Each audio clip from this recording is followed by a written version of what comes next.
Alright guys, welcome to another video by Grease Monkey Bass Fishing. So today we are going to be focusing on plastics for ice fishing. So the normal plastics that I've been using for the last few years, a lot of people are familiar with the mold, but some of them call them ice stingers. So simple looking plastics, and they work good for panfish and stuff, but some days it's pretty hard to trigger those bites. So I decided that this season I'm gonna switch up my plastics. So this season I decided to switch up my plastics and go with something different that has more of a variety and something that some of the fishers have never seen before. So as you guys know, my beanie, I'm going with P3 plastics this year, or panfish pursuers. So what are we gonna do today is we're just gonna drop them in the tank and see what kind of actions the plastic can create. So let's get to it. Alright, so we are gonna start off with the 11/16 of an inch, the Scuttlebug. So we're just gonna drop it in. Let's see how that action looks like.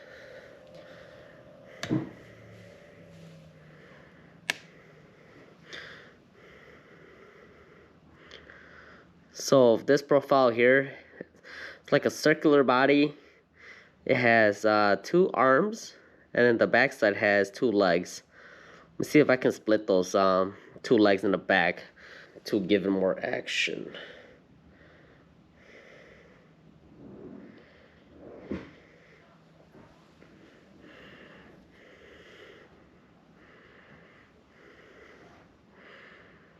So the bait right here, the 11/16 Scuttlebug, looks like it gives you some pretty good action.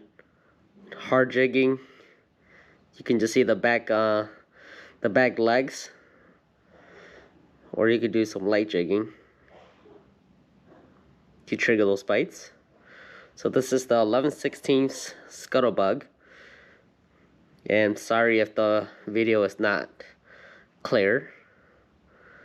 So next bait we're gonna look at is the 7/8 of an inch. This is the Kopi. So I'm gonna take this one out, drop in the next one.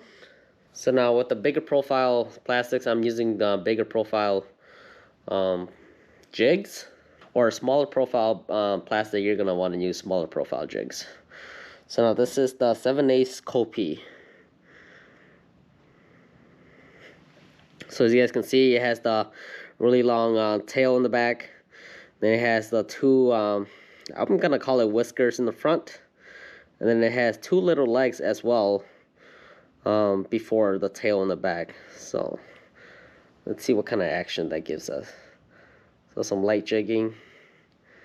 So the back tail does give you a lot of action. So now let's do some hard jigging.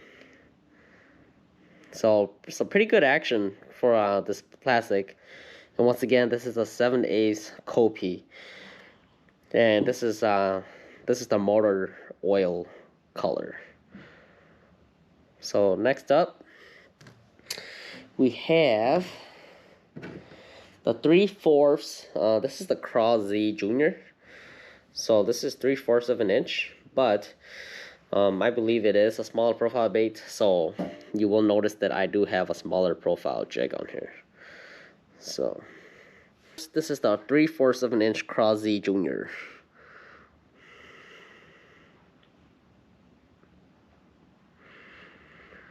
So once again, gives us some pretty good action. Do some little light jigging.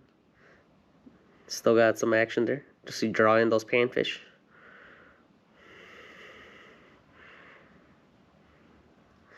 Okay, next up, 1/2 inch Corex Jr. See if I can get the other leg freed up. Alright, 1/2 inch Corex Jr. So as you guys can see on the plastic, you got the legs, you got the arms. Not a lot of action with this bait. It's a smaller profile bait, and the legs and arms are not as long. But some days you do need these kind of plastics with the little to no action, just to trigger those bites also. So this is the 1/2 inch Corex Jr.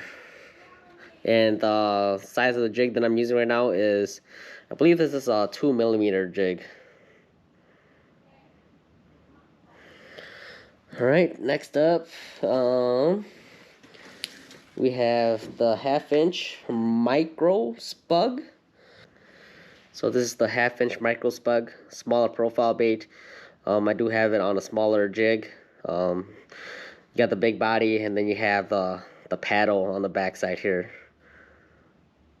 So I'm not sure about you guys, but when I have my plastics and my jigs tied on, I like my jig and plastic to be horizontal, and not vertical or at an angle.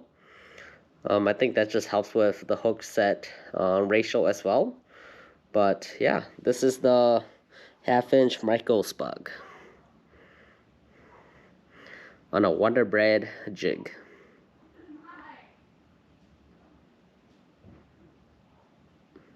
All right, last but not least, we have the 7/8. This is the Tad bug, kind of like a tadpole.